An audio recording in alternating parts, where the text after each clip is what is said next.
তেওঁ ক'লেই হ'ব নেকি? তেওঁ কোন হয়? তেওঁ কোন হয়? সামান্য এজন মুখ্যমন্ত্ৰীহে। তেওঁক ৰাইজে পাতিছেহে। তেওঁ আমিও চাই লওঁ তেওঁ কেনেকৈ ধৰ্ম কি ক'লে হিন্দু ৰাষ্ট্ৰ তেওঁ কেনেকৈ বনায়, তেওঁ নৰেন্দ্ৰ মোদীয়ে কেনেকৈ এখন হিন্দু ৰাষ্ট্ৰ বনায় আমিও চাই লওঁ। হিমন্ত বিশ্ব শৰ্মাৰ কি পৈতৃক সম্পত্তি নেকি অসম? এখন তেওঁ হিন্দু ৰাষ্ট্ৰ বনাব, উৰি যাব, নাপাত্তা হৈ যাব হিমন্ত বিশ্ব শৰ্মা। এনেকুৱা চুকত ৰাইজে পেলাই দিব। হিমন্ত হিমৰ অন্ত বৰফ গলিলে, কাম নাই।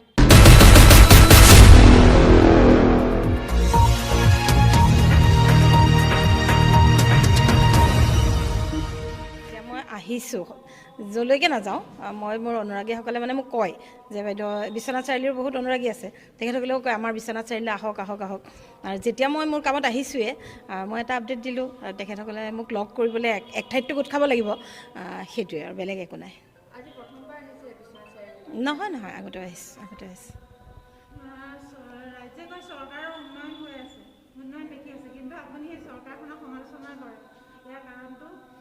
ইয়াৰ কাৰণ বহুত আছে। এতিয়া জ্বলন্ত এটা কাৰণ ভেৰি ৰিচেণ্ট হৈ গৈছে যে চৰকাৰখনে নিবনুৱাখিনিক লৈ পেলাই এখন নাটক কৰিলে। সেইটো কি বুলি ক'ব? সেইটো জানো মোৰ সমালোচনাৰ আটাইতকৈ প্ৰধান কাৰণ হ'ব নোৱাৰে। মই সমালোচনা কৰোঁ, কিয় কৰোঁ? মোৰতো কোনো স্বাৰ্থ নাই। কিয় কৰোঁ? যে নিবনুৱাক লৈ যিখিনি তেওঁলোকে কৰিলে, নিবনুৱাৰ আপোনাৰ বায়'ডাটা দিবলৈকে তেওঁলোকে মাতি নিলে, বায়'ডাটা দিবলৈকে। আৰু হিমন্ত বিশ্ব শৰ্মাই কথাই কয় এতিয়া আপোনালোকে ঘৰত বহি থাকিব, আপোনালোক অফিচলৈ আহিব নালাগে, আপোনালোকে ঘৰত বহি আমাৰ এপছত আপোনালোকে অনলাইন এপ্লাই কৰক, আপোনালোকে মাটিৰ পট্টাৰ কাৰণে অনলাইন কৰক, আপোনালোকে একো কৰিব নালাগে, বাছৰ টিকেট অনলাইন কৰক, চব অনলাইন, পাছপৰ্ট অনলাইন কৰক। এই যে বায়'ডাটাকেইখন তেওঁ অনলাইন ল'ব নোৱাৰিলে নেকি? বায়'ডাটাকেইখনতো অনলাইন ল'ব পাৰিলেহেঁতেন। গতিকে সেই কথাটো কওঁতে যদি শিখা শৰ্মা মিয়াৰ ছাপোৰ্টাৰ হয় তেনেহ'লেতো নহ'ব। সেই কথাবিলাককে মই সমালোচনা কৰোঁ। আটাইতকৈ ডাঙৰ কথা, তেওঁলোকে উন্নয়ন কি কৰিছে?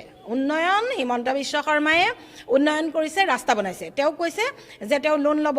এতিয়া অসম চৰকাৰে আপোনাৰ বছৰি 3.5% আপোনাৰ GDPৰ ওপৰত লোন পায় বুলি তেওঁ বিধানসভাত কৈছে।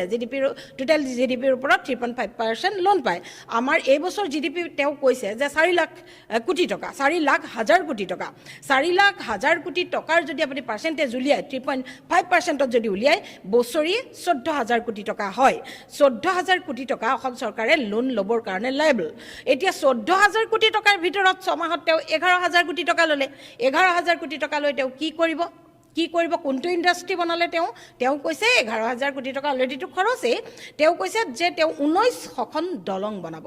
1900খন দলং, ছুপাৰ স্পেচিয়েলিটি ব্লক দিব মেডিকেল কলেজত, মেডিকেল কলেজ বনাব, ইঞ্জিনিয়াৰিং কলেজ বনাব। চাকৰি দিছে নাই? ইঞ্জিনিয়াৰিং কলেজবিলাক যে বনাইছে তেওঁ চাকৰি দিছে নাই? আৰু তেওঁ বনাই কেলে জানে নাজানে?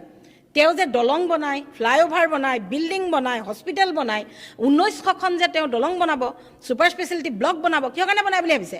কমিশ্যন পাবলৈ বনায়। 60-40 তাৰমানে কেনেকৈ পাই চাওক।